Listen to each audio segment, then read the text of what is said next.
Have you ever wondered how airbags actually save lives? Like what makes them so effective and what would happen if you were in a crash without them. What makes airbags so effective at saving lives? Well, there are three main factors. The first one is that they deploy in 1/1000th of a second. That's right. The airbag that you see here can go from fully deflated to fully inflated in just 0.01 seconds. And this speed is key because it keeps the passengers safe in a few ways. First, because it happens so fast, your body doesn't have time to brace for impact.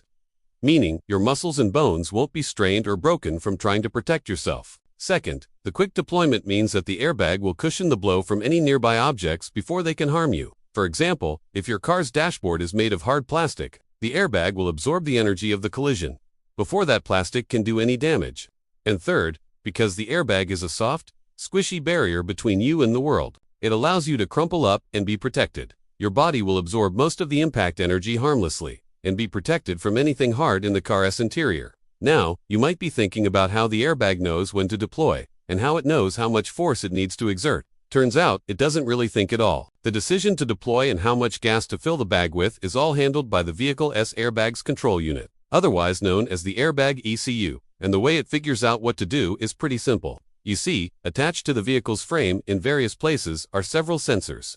These sensors can detect things like acceleration and deceleration, but only in certain axes. Some can sense changes in speed in any direction, while others can only sense changes along a single axis, like the vertical one pointing up and down. The math behind which sensors are needed and where to place them gets pretty complicated pretty quickly. But the basic idea is that a sensor's ability to detect a change in movement along a specific axis, and the vehicle's knowledge of its own movement along that same axis allows the ECU to figure out the direction and severity of an impact. For example, if a sensor on the front of the car detects a change in movement along the horizontal axis and another sensor on the bottom of the car detects a change in movement along the vertical axis, then the ECU knows that the car has been hit head-on. The combination of these two pieces of data also tells the ECU how severe the impact is. So if the sensors are being hit with data, that tells the ECU the car has been in a bad collision. Then it will order the airbags to deploy with full force.